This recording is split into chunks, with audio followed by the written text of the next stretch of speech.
Thanks very much, Sue. I have to say, after listening to all the erudite speakers today, I'm feeling slightly nervous that I'm going to bring it back down to a bit more practical. And the last speech, also, that really brought it back to me, Sally, that play is about physicality. Can I just check, am I echoing a lot, or does it just sound like that here? Play is a fundamentally important thing, and we've heard that over and over again today. There are lots of definitions of play, and I could sit here and give you the past government's definition of play, and various different... Vygotsky was writing about it back in the day. Many people have written about it. My favourite definition I've heard from a number of people is play is what I do when you stop telling me what to do. It's just what children do. It's what they are. It's how they think. It's how they communicate with the world. It's how they work out who I am, whether they're a day old, 4 years old, 10 years old, 17 years old, or frankly 42 or 86. It's how we figure out what is this thing, you know. Very importantly, I mean, one of the things I sort of wrote down for myself to say is gross motor skills teach fine motor skills, teach fine mental manipulation. I heard a lovely speech the other week at a philosophy conference all about play from a lovely philosopher called Selwyn, who said that philosophy is the nourishment of the playful soul.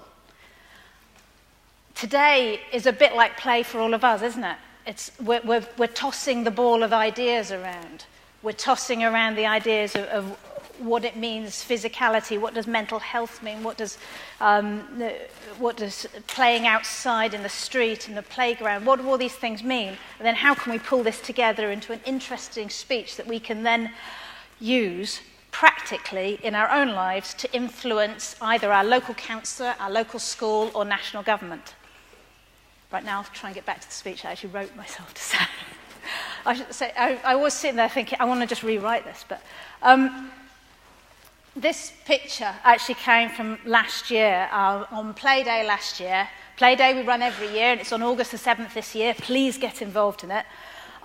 Play Day last year, we had a kind of mock march on Hackney Town Hall with a load of kids saying, play matters, play is important. And I'm very glad to say that this campaign was fairly successful in Hackney. Hackney have continued funding for local adventure playgrounds, not to the extent that they used to do, but there is funding for play services for those kids that are unlucky enough not to have access to lots of open green spaces just outside their front door. And I will mention probably a couple of times the fact that they're closing the streets for play, like Alice and Ingrid are doing, and it's fantastic what they're doing in terms of closing the streets and thinking about how do we make Hackney a bit more playful. But that's just in one place. We keep coming back to the importance of play. Why is play is not a frivolous thing. Liz Truss and Michael Gove. I mean, I had to make sure I didn't touch social media the day I sort of read about that, because it just beggars belief. I mean, I know this isn't the view of every single Tory. You know, I've talked to Tim Lawton and David Willits and Nick Hurd, who is a big supporter of kids just playing outside or playing in... It isn't a general view, so why is it that the people in charge of education are saying that kids shouldn't... free-flow play isn't a good thing? Gross motor skills, play, physical play, does inform everything children do from the moment they're born through, and if they don't get that chance to do it, they will not grow up to be the people that they can be, but more importantly, they won't have fun now. Children need to play. Everybody, every child, every young creature needs to be able to play. One other story I wanted to say before I go on to the next thing is in early years, two nurseries I've had the very great pleasure to share a platform with in the last couple of years were Sandwell Play School up in Knowsley and the Little Red Hen Nursery, both previous winners of the National Day Nursery Association UK Nursery of the Year. What do they do differently? Those kids are outside playing all day, free play all day. They cook their lunches over fires. They use adult-sized furniture. They're in vertical age groups. And the schools around them are saying these kids are coming into school the most ready to learn. So if we want to think about play, we can think about that.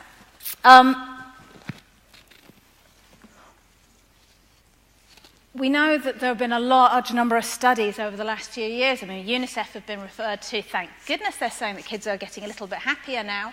But we're still not looking at all children having the childhoods that they want them to have. The NSPCC just recently, finally, came out with a piece of research that showed that kids are safer outside and they should be spending more time outside playing. Kids, we know, when we ask them, as Tim said, over and over again, they will say, we want to play outside. Yes, there are more constraints, but we want to play outside. So, right, what are the benefits to playing outside? If you've got to articulate, whether it's to your local council, local school, you've got to make the argument for why is play important. We know about the health argument. That's been talked about a lot today. Obesity, obviously, is talked about a lot. Rickets was mentioned before by Alice. The increases in mental health issues. Sedentariness. I mean, I know, I spend since I talked to the British Heart Foundation, every day I'm out in the park with my dog. And it's very noticeable that the park is full of people out there with their dogs, walking their dogs. And then come sort of 8:30, 8:45, the park fills up with people walking to school really fast. And about 3:30, they're walking home really fast. And they never just let their kids run around. And then 8, 9, 10-year-olds are being walked to school with their parents. That sedentary, the increase in sedentary behaviour is a massive issue. Play is important because it supports kids' improvement in health in general. You've got the arguments from research. We've got to reduce sedentary behaviour, increase physical activity. It's important for their development, physical development, but also their mental development. There's a lovely piece of research from, I think it's Pellegrini, and professor from the Institute of Education, another professor from the Institute of Education, whose name's just gone out of my head, showing that the kids who are the leaders of the games in the reception class, the kids who are making up the games that the other kids are playing, those are the ones at the head of the curve academically a little bit later on. It's important for their education, it's important for their creativity.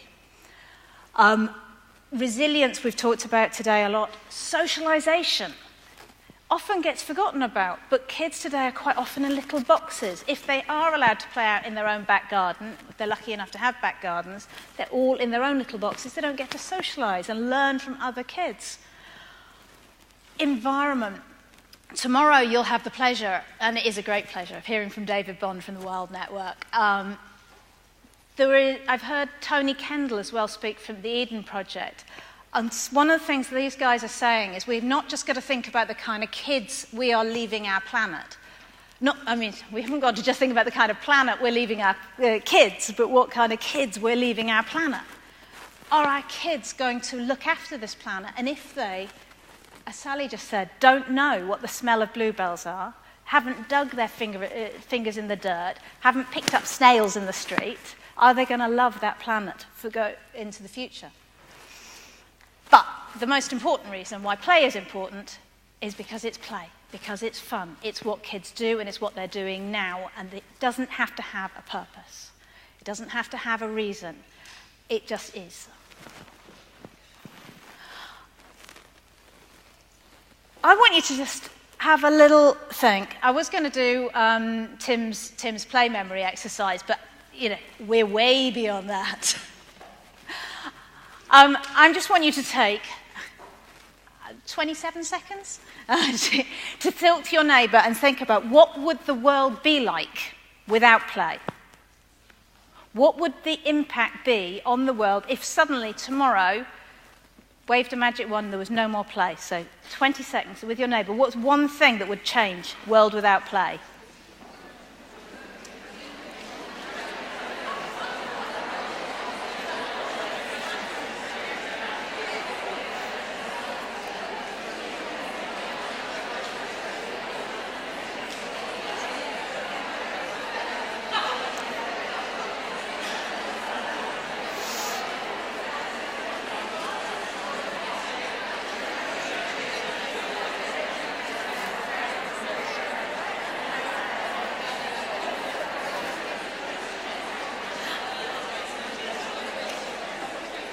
Right.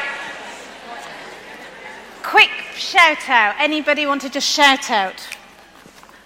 Rachel Carson, The Silent Spring.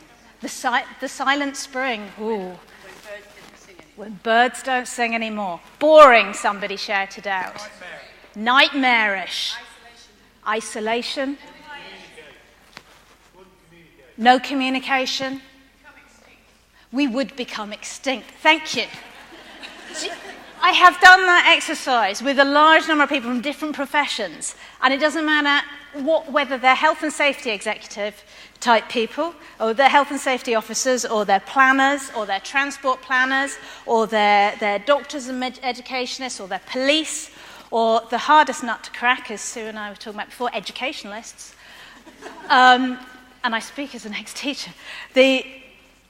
You go through the spiral of everybody's fat, everybody's boring, everybody's, the world is like a bit like, do I say Milton Keynes? But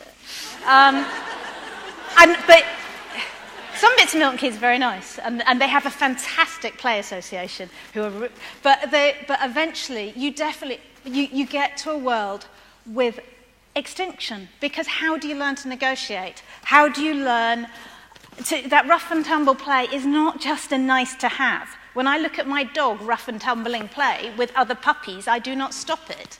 You encourage it because they need to know who they are. They need to be able to socialise. They need to be able to figure out who they are in the world, or else they're going to pick up a Kalashnikov at the age of 18 and 19 and do some damage. So what are we going to do about this? I do want to make sure, as Tim and Alice pointed out, this is not everywhere. Right. Sorry, I want to jump back, because I've just jumped ahead. Now consider. Play England, we've done quite a lot of standard surveys, as lots of people have.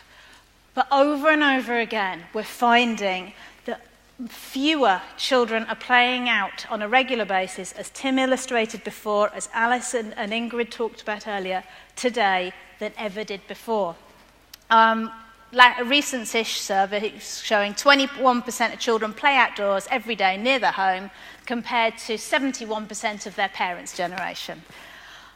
Mayor Hillman has just completed a 30-year longitudinal study looking at independent mobility with the Institute for, Tim will remind, IPR, Institute of Policy Studies. Showing 1970, 70% of children took themselves to places other than school by themselves, went to the park, went to the shop. Now it's less than 10%. Over 90% of adults just played outside in their own front yard, in their street, and so many fewer kids are playing on their street today.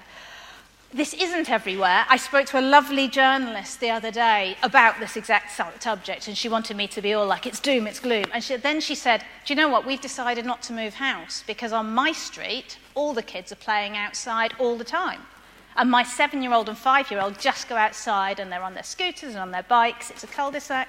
They just do it all the time, so we've decided not to move house. And I was like, Lucy, write about that. Tell people. But it is a big issue, so what can we do about it? And there is something.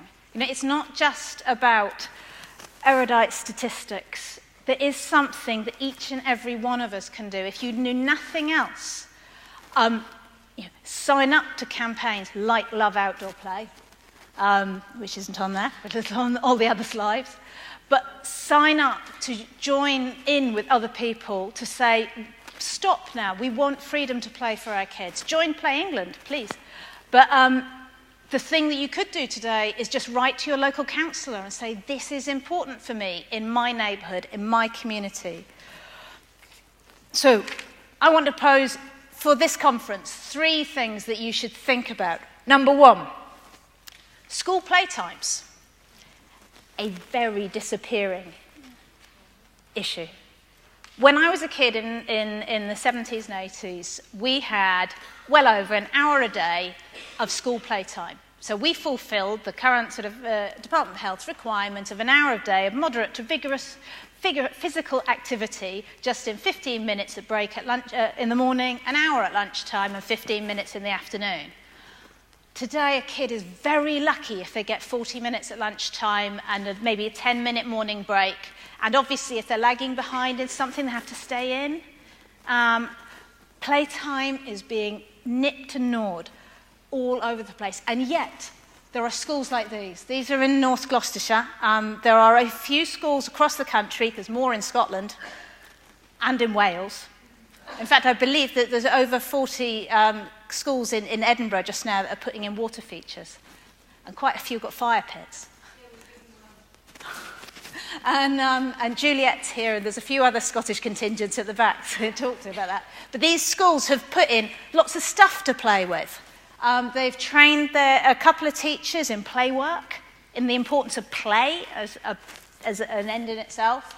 They've given them stuff to play with. Yeah, that kid playing on he then, I watched him sort of going from there to standing up and to moving it. And no, there was no adults around. Think about what he's learning from that. I mean, as a teacher, I was taught to be able to stand back, look at what kids are doing, and assess their learning potential. You don't need to have a set of a very constrained play-led learning. Just watch them do it and make a note. But the schools that are doing this, the head teachers will consistently say, kids are better behaved. I've got less accidents. I've got less reported bullying, big issues. They've got more creativity when they go back into class and they're ready to learn. So what's stopping them? If you do, so one thing everybody who's got a school-age kid could do is, if on Love Outdoor Play, we've got a lot of these photographs and links through to all the websites with videos about this. Tell the schools about it. If you are working in a nursery or a school which does value play, tell your peers about it. Get the unions acting around this. Secondly, I'm just going to reiterate what Tim said about risk-benefit.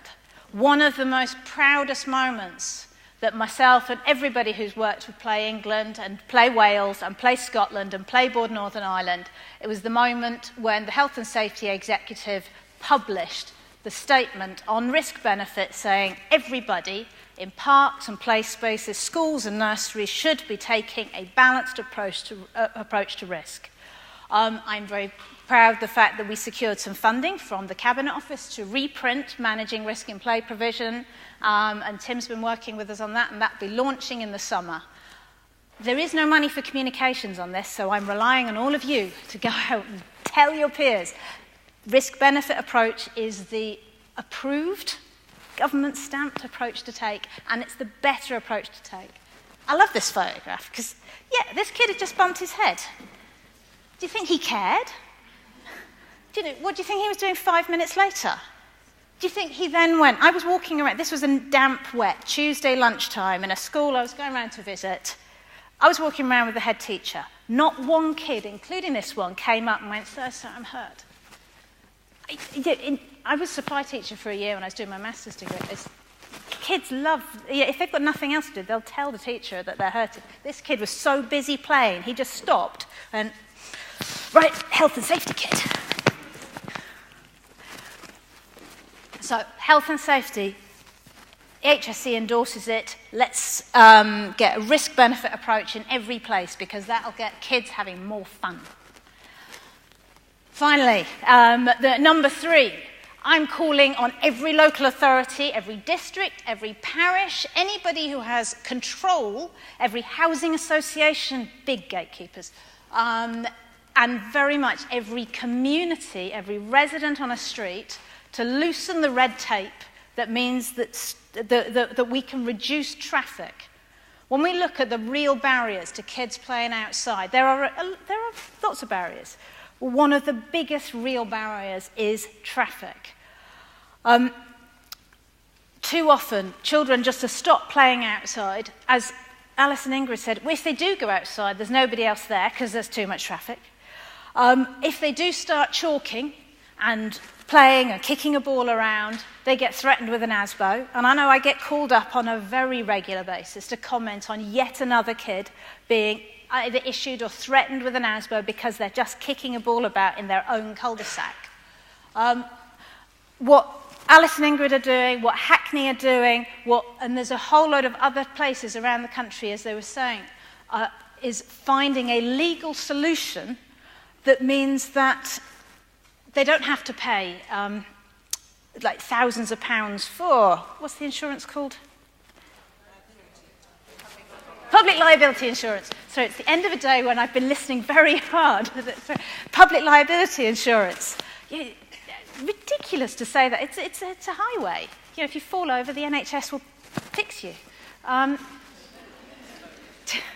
The fact is that in 3 years of that project running, the evidence is showing there aren't major accidents going on. There aren't major, oh, that's better. There aren't major like damage to cars.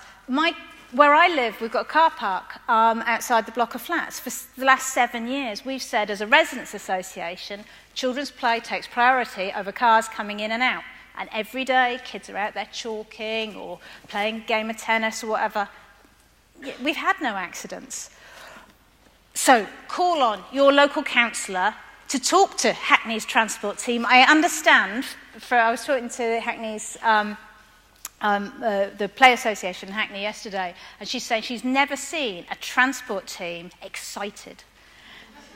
And they ran an evening session the other day with all the transport teams from across London's boroughs, telling them how cool this is. That in Hackney, we've got kids, roads closing, just so kids can play out. And this isn't just, it usually starts on the streets where there are articulate parents. You know, one of the streets, there's a parent who works for Living Streets. You know, they're going to be able to make the argument and make the case for why they want their roads closed.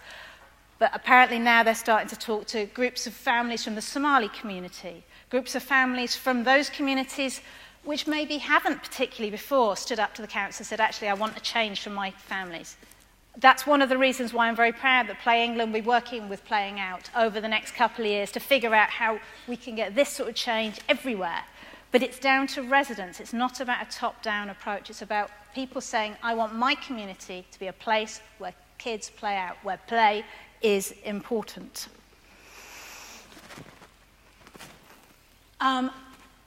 I mentioned Playday before. One other thing you can do is sign up to Playday, playday.org.uk. Get involved this year. It's all about playful places. So it's about you celebrating where you live, where you work as being a kind of place that's a playful place. And telling your counsellors or telling your school or telling the people in charge what is it you want to change to make it even more playful.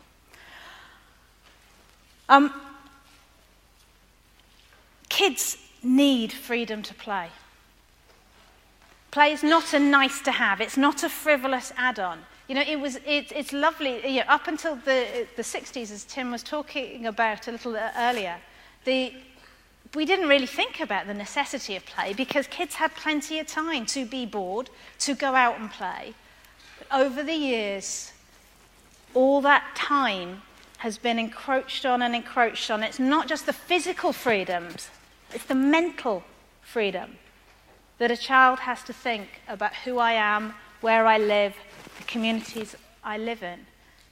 If a child grows up, as a teacher, one of the most heartbreaking things I saw were kids coming into my class who were perfectly intelligent. These kids were not, there should have been nothing wrong with them. But from the moment they were born, the TV was on full blast, and their parents loved them very much, and they did not mean to damage them in any way, but these kids couldn't distinguish between noises of somebody talking to them versus background noise because all they'd ever heard was massive, massive, loud background noise.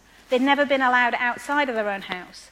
They were given little games to play with very quickly that just linear programs that they couldn't get away from. They had no picture books at home.